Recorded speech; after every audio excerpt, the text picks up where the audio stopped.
Quick Tip Tuesday. In today's society, everybody's so focused on making money, sometimes they tend to forget some very important thing, keeping what you've got and mitigating liability.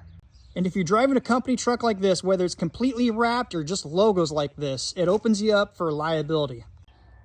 So when our company trucks are pulling heavy trailers like this, if one accident happens, you have an entitled victim, and one smart attorney could lead to some serious liability if they can prove neglect. So if you look at this here, even though you've got the running lights on, the marker lights and everything, it looks like you're good to go, but you don't have a second person to check and make sure your brake lights are working. If you flip on your hazards, like the hazards on the truck right there, it should be passing through and flashing your brake lights.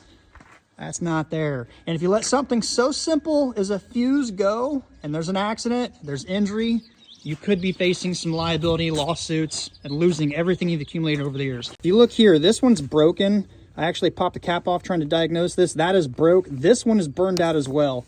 So in these little sets here, there's a little tool. You can easily get in here, reach up in here, pop this one out because I know it's bad. Set that up there. Come down and grab this other one here, right there. Trust me, it's bad, it's hard to see. If you look on the back of your cover in your operating manual, you can see numbers and look up what they are. I don't have any of those same amp fuses, but I do have some that will get me by to the auto store. I would rather have something that will function and pick up more here shortly than drive with no lights that could lead to an accident and liability. Let me pop these in and we'll show you the sound and the difference and what it actually does uncut, unedited video for you guys right here. There's a 40 amp going in. I think this is a 30 right here going in. Okay, yep. Flip the running lights back on, flip the hazards on, and you're gonna hear a louder clicking now. That's louder, there's another relay clicking now. And then if you run back here, marker lights are on.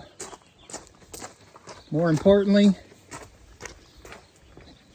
your flashers are now on, meaning anytime you're driving, pulling a heavy load, liability, and you press the brakes, there is clearly brakes visible. Chances of somebody rear-ending you and blaming you, even though they didn't stop and pay attention because of liability. All their attorney has to do is prove neglect, and you could lose everything. So take a few minutes and verify your equipment works and reduce your liability and neglect and frivolous lawsuits.